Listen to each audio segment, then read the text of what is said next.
Friends and family, boys and girls, this is Story Scaling with PodcastVideoscom team. I am Bang, and to my left I have Sam, Bob, Dan, Nate, Parker. And we have a fantastic episode. I mean, I'm biased. I think all our episodes are fantastic. But let us know how y'all feel out there. If y'all want to see some particular content or if you need something specific, let us know. We'll touch on it. PodcastVideos.com is our name. And Parker, I got a love and not so love relationship with that. Because I feel like when you hear the name, automatically kind of boxes us in. Yeah. Right? So what we're going to do right now is go in a circle. Everybody's going to name something that this space can be used for. The first person that can't think of something, you're out. So it's going to be a continuous. It's continuous. You got to leave the podcast. You say this, you say this. And then last one standing wins. All right. Don't say podcast. For what it can be used more. Okay. Yeah, like what can we use this space for? Obviously podcasting, but what else have you seen this space used for? Yeah. Or what's something that it can be used for? Yeah. Just to show people that the opportunities are endless. Whatever you can think of, we can kind of bring to life here. Yeah. I'll go first. Okay. We'll just work around the same order as introduction. You already out? Interviews. Okay. fantasy football draft. Memorializing events. Guesting on other people's podcasts. Do we take that? Well, yeah. All right. Yeah, I mean, you can come in here and be a guest if you're going to be on a show or an interview. Yeah. Like that. Come in and use our studios for Like that, yeah. Networking events. birthday parties. Who said virtual events? You said that already? No, he said memorialize. Oh, yeah, virtual events. Yeah. Oh, what did you say? The first thing I said? No, what's your second thing you said? Virtual events. Oh, sorry. I was lost. Remote meetings. Oh. Anniversary parties. Ooh. Business development, kind of like we're doing right here, because this really is our own campaign. Nonprofit events. Events with nonprofits, I guess. Audiobooks. Commercials. Product reviews. Oh, Sam bringing some heat. That's a good one. Voiceovers for online apps that you're building. How many are we in right now? Everybody's gone twice. Mm-hmm. So I was about to flunk 12, this out on 13, purpose and be like, 15, all right, now we 15. have to move on because they're gonna get bored of this. Yeah, so 15. I was gonna crash it. All right. I was going to crash too because I wasn't thinking of it. It's a lot. We ain't even talked about commercials. We haven't talked about HR training videos. All that to say, the list goes on and on and on. And today we're going to talk about campaigns. Parker, take it away. Ooh, so campaigns are something we're really excited about. We're getting those up and going right now. The first one that we're rolling out is going to be really cool. One of the things we always talk about in the studio is how to utilize the studio space. But one of the really cool things too is taking it beyond just the physical studio in of itself. So as everybody in here knows, we do have a mobile kit. We come to your event, set up lights, set up cameras, microphones, the whole 9 yards with that. So one of the things we're utilizing that mobile kit for is wedding. So we're launching a campaign that'll be coming out about the time this drops called the Wedding Virtual Guestbook. And really the whole idea behind it is those of you that are married that are listening or have been to a lot of weddings, there's your traditional, we've got a photo booth, you sign the guest book, they have a videographer there, really cool, captures a lot of great memories. But what about a way to kind of take that a step further? Like I think back to my wedding a couple years ago, and it was just, we have a guest book, that's great, but I don't even remember probably 75% of the people that were there. It's just a crazy, especially for the bride and groom, it's a very crazy, hectic day. Your mind's going 1,000 different ways. Like I remember particular faces, but I know there were people there that I didn't even see or have the chance to talk to. Right. So really the whole video guest book idea came out of how do we continue to capture those stories, which is the whole purpose of what we do here. It's capturing the audio video content for a wide range of uses. So the video guest book is we come in, set up at your reception, very streamlined, just like anything else. But what's great is you're actually able to get stories and conversations from people that are at your event. So think about grandparents sharing down, words of wisdom to the new couple, or your crazy friends who, as they come by throughout the night, get progressively more slurred. Different things like that. It's just, how fun would it be to, yes, have your wedding video? That's fantastic. And we're not replacing your videographer at your event by any means. I mean, they're there to capture the details. we're there to help capture just those conversations that are happening. So coming in, friends talking about how, you know, I remember whenever, you know, Bang first met his girl, blah, blah, blah, blah, blah, all this kind of stuff. He was so in love, all that kind of different fun stories that you don't always get to kind of think back on. Yeah. So from that to just family, friends, maybe it's, you know, somebody in your life who's been very prominent, maybe a mentor or something that kind of has seen you graduate through different phases of life, just sharing maybe how proud they are of it. So there's really no end even with that, capturing exactly what can be said. But we'll take that, we'll set up at your event, record, take that, edit it all down, you know, mention who's been in there. We'll put their name in as they come in and talk. And then really they'll just kind of follow a simple who they are, how they know bride or groom, and then a funny story or wisdom essentially from that. So really it's just a compilation video at the end that you can watch and just relive that moment outside of your wedding video.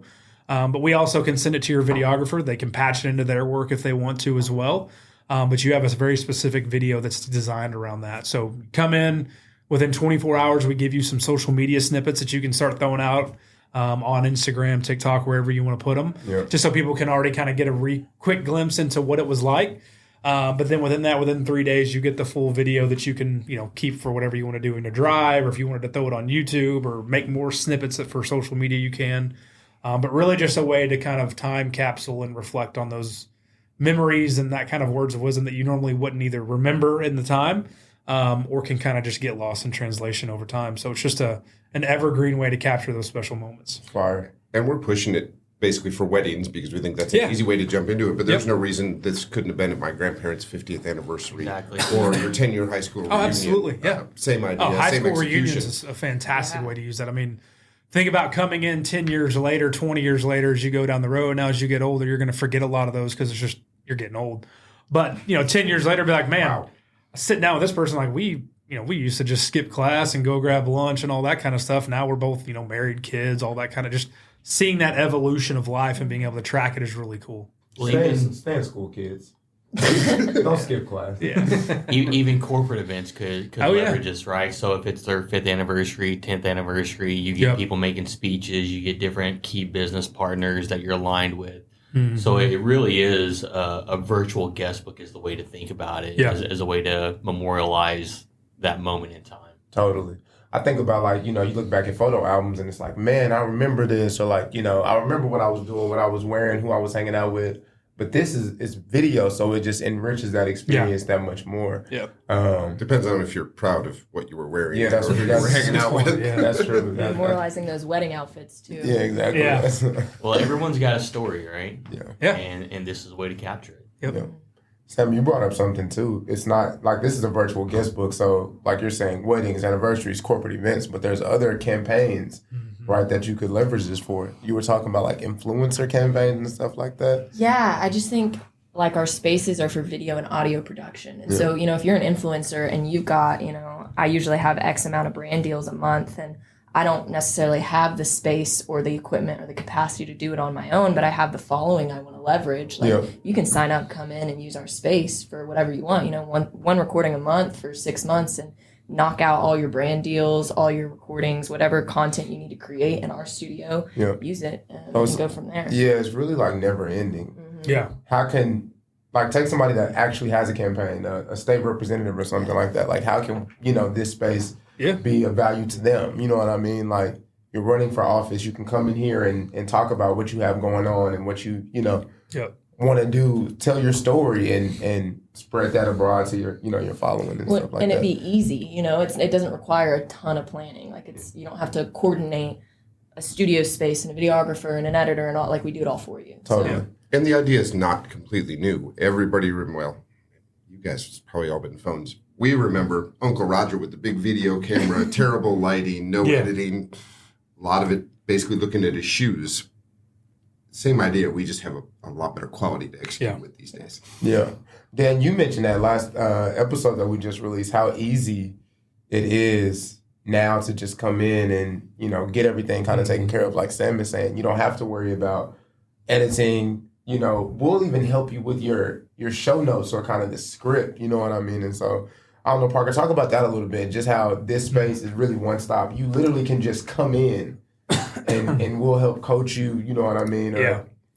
So, I mean, it's and I mean, I'm probably a prime example. Everyone has something they want to talk about. I most of the time talk about just stuff that makes no sense, but I do it for very long periods of time. But at the end of the day, it's like, we have so many people that I've talked to that are just, hey, I've always wanted to do this. I don't really know how, or people that have tried it. We have a few local resources and a couple of the libraries and different stuff that have podcasting studios within there. But I remember I always go back to the poor lady who brought her audiobook to us, that she had written a book. She recorded like 13 chapters of her audiobook, asked if we could just edit it up. I was like, yeah, sure, send it over. Let me take a look at it. And this was very early on in the company. Started listening to it and realized I don't know how it exactly happened. I don't know if she just didn't mess with her volumes or if there's multiple mics and she talked into the wrong one. But I had to like turn my headphones all the way up, boost all the audio levels all the way up, and I could still just like barely make her voice out. And had to be the person to go back to her and say, hey, I know you've spent however many hours doing this. We can't use any of it. It's just, you can't hear anything. There's no way to even make this work with AI or any other kind of tool out there. There's a minimum capture quality. Oh, yeah, absolutely. And it was just, for her, it was a huge setback. But in reality, it's, yes, it's a free resource you got to use, and there's a place and time for it, and that's great. But at the same time, you come in with our mic check that we have. You spend a couple $100 to come in for the entirety of that book. And now all of a sudden you don't have to worry about that. You don't have to worry about how do I set this up and how do I adjust this volume. It's taken care of every time. Yeah. And I think that's the main thing that it comes to is people always have stuff they want to talk about, and that's great. But the one thing you don't want to add on top of everything else is having to remember all the other steps into making sure I get it right. Is my camera in focus? Well, if I'm filming at home, is the light coming in at the right time? Did I hit record? Do I have the audio coming in the right way? All of those different things can actually take away from what you're wanting to talk about because it's in the back of your mind the whole time. I mean, it's a lot that goes into it. Like, even now, you don't think about, Sam, you're a specialist. Like, you make sure that all of this stuff works, but you don't think about camera and focus. And I don't know why the word aperture is coming in my mind. I don't even know. That's a thing. I don't even know what that means. I come in here and don't got to worry about my aperture. No. You know what I'm saying? Because y'all worrying about it. You don't have to worry about your audio levels. You don't got to worry about dropping footage. Is it going to be able to be edited on the software? Yeah. Do I have access to editing software? Like, you don't have to become the producer. We handle that. Yeah. And that's the great thing on top of all of that. Not only is it the ease of mind when it comes to knowing that your recording's going to come out good is if I want to have a guest, am I going to invite them to my house or my shed that I've got my stuff set up in? You've got a centralized location here. We've got a coffee shop next door. You can meet them there. But it's, hey, meet me at this location, and especially if it's somebody that's a guest you don't even know. Yeah. It's a little bit stranger to invite them to the house, or maybe you're both local, but you wouldn't want to invite them to the house. My shed? Yeah. Parker, what kind of shows are you listening to? People build sheds for it, you know. The pod shed. I don't know. Maybe we need to make one. But, one of those things with that is just how much more of a professionalism it adds to the show. And not only that, but just the ease of mind of an actual guest that's coming on that, again, you maybe don't even know on a professional or personal level. But y'all became acquainted via socials or whatever that may be. You can tell them to meet you at a nice location. It's got a Google Maps address. It's in a public area. It's brand new, which is fantastic. So it just kind of helps give you that another leg up on, hey, meet me at the studio, as opposed to let's find a place. Like I know some people that recorded a coffee shop, but they may go to one coffee shop and it may not be available or it's too busy, so they need to go to a different one. Now you're jumping around last minute. It's always set in stone and ready to go every time. I mean, we handle the aperture. Yeah, take care of the aperture. Make sure your aperture good. Yeah. Come to us, make sure your aperture is good. No, but we have people that come specifically for meetings. Oh, yeah. Because of that reason. Like, you just have that professional look. Yeah. I know one of our clients was doing a podcast, and it was going really well in his house. You know what I mean? You see bedroom and all of that stuff, and there's nothing wrong with that. If that's your entry level, how you want to do it, but you come here and you just get something that just feels a little bit more elevated. And so that's pretty cool. Bob, sell us on campaigns. Sell us on campaigns. Talk to the people out there. Tell them why they need to use this space for their campaign. It's clean. It's professional. You show up. You have your conversation. Then you get back to your daily business, and we take care of the rest for you. Yeah. I think that's ultimately what it always comes around to is just you don't have to worry about it, especially if you choose the editing side. Even if you don't choose the editing side, for some people, they always just think, oh, well, you do this. There's people that don't know that we do the editing and people that don't know that we don't do the editing, essentially. And so it's like there's multiple offerings there. So it's like if you do have video experience and you know how to edit, that's great. But I can come here and just spend 1 hour studio time and I get all the assets and I know they're in focus. I know they sound good. And then I can clean them up from there. That eliminates a whole section of work. Totally. But for those that do the editing or that don't know that we do the editing, I mean, show up, record for an hour, 48, 72 hours later, you have a fully ready to go podcast for you. And it's done. Like you can throw it on your YouTube, your websites, put it into socials, whatever you want to do. But the greatest thing about that is just it's one less thing on your plate. Totally. And that's the ultimate goal of building the studio and making it turnkey and making it easier for people to get on and schedule. Maybe they need to reschedule because a guest cancels. Maybe something just happens to come up. Making it easy for everyone, because what happens is if I don't have to think about everything else that's going on, I can just focus on what I want to talk about, which is going to ultimately enhance that content, because now your mind is solely focused on your conversation and not everything else. If you're doing it yourself, now, okay, I've got this hour long. It's going to take me 4 hours to edit it down. Then I've got to get this. Mm-hmm. Plus, I'm working a full-time job, and I've got little kids. How am I going to balance all this stuff? Aperture may not be right. It's more the f-stop. Yeah, that's it. F-stop. Yeah. That's next conversation. Podcast. Well, at the end of the day, too, like all that people are listening to is what you're talking about. Absolutely. They don't even, like you said, they don't get to see everything else. So your success is, all of that goes into it. But ultimately, people only care about what they hear. Yeah. So. But on top of that, I mean, going on, people are only really listening to what you're talking about. But if what you're talking about doesn't sound or look good, exactly, it will impact that. I've started listening to a podcast that's out of the UK. It's about a soccer club that I follow. And it's like, you can tell it's just some like two dudes in a bar. But like I literally have to turn the volume all the way up in my Jeep because the volume audio levels aren't right. So then whenever a random ad comes on, my 6-month-old in the back like gets a startle and I'm about to swerve into a ditch because it's like, good gosh, and I have to turn it back down. Then when they start talking again, I have to turn it back up. And it's just it's the UK. Your volume's in metric. This is true. And so it's like, I mean, it's the content's good, but at times it's hard to hear what they're saying because it is so quiet, even turned all the way up. And so, yes, people are going to listen to what you're talking about, but what you want to be able to do and what we are here to help do is make sure that every time they get in, it's going to sound great. It's nice and clean. Audio levels are accurate. Video is in focus. Video is set up on the right people. All those different things. Because ultimately, yes, your content and the discussion around what you're having is the utmost importance. But if that quality isn't there for people that want to tune into it, it just removes that instant credibility. Because it's like, this is just somebody talking in a shed or whatever, the pod shed.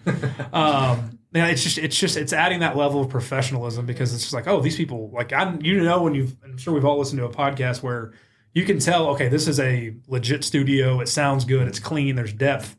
Or, oh, this was recorded on an iPhone sitting in a bar kind of thing. So, whether it's conscious or subconscious, we're all thinking. Oh, yeah, 100%. Yeah, absolutely right. Well, that's the other piece of campaigns we haven't brought up is that, a lot of people still think of podcasts as mostly an audio setup, not video. Yeah. But we've been telling everybody that comes through the door, record the video anyway. Even if you're not putting out a video podcast, that video is your social media campaign. Yes, 100%. That's the content that you can put on social to push your podcast. Yep. And that's worth it by itself, even if you don't use the video for anything else and you're strictly an audio-only outlet for the podcast. This is how you promote the podcast. This is your campaign based off the video. Yep. But then I don't need social media. How are you going to grow your show? You're out. Just see yourself out. Man, that's the biggest thing. People are like, well, I just want to do this. I mean, it's social media. Whether it be you're coming in to do a podcast you're going to do continually about a particular topic or family legacy stuff, which is what we're starting to push. We're going to be starting to push a lot on campaigns, like a back to school type of thing where come in, you got a kid going off to college, talk about what it's been like to, them to take that step and maybe they're moving away or maybe they're just going to the U of A, different things like that. There's so many different realms to it. But, say going back to the social media, why would I use social media for that? It's like, well, most of the people on your social media are family and friends. Mm-hmm. You can put a long post with a few pictures here and there that's like, oh, we had a great summer and did this. People are going to read that. That's cool. But if I can actually get on and take that, put it into a video snippet of you all talking about it, now I'm going to go, oh, that's really cool. Like I can hear them talking. Plus, as you do a family legacy thing, it's a generational. Imagine doing one today, your kid's about ready to go off to college, do one in 5 years, they've graduated college, people are going to look different. Yeah. That freshman 15 may have kicked in pretty strong, or for some of us 40. And so it's one of those things where it's like, you have that ability to be able to kind of build those blocks to share with family and friends, because it's cool to see that transition. Like, oh, I remember when so-and-so was a little 10-year-old, now they're all grown up and doing this. And it's another way to kind of just let people get a glimpse into your life and what's going on, if that's the avenue you choose to do. Totally. Final word goes to Nate. I'm just, man, Parker's keeping it real here, freshman 15 and pod shads and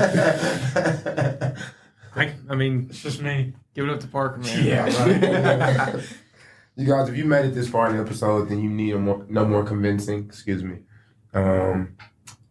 People from running for office, come in here and get your campaign tidied up, and let us help you out. Influencers, you got some stuff to post about, promote. This is the space for you to come. Who am I missing? Anything y'all excited about out there? If it's something that you want to talk about, something that you want to get other people excited about, let us help you run a campaign. We got some cool campaigns coming up. And that's what I got. Anything else? Love it. Stay tuned. It's not a shed. It's not a shed. This location is. But coming soon, maybe. Yeah. Coming soon to a shed near you. Coming soon. See you next time. I'm Bang. I'm Sam. Bob. Dan. Nate. Parker.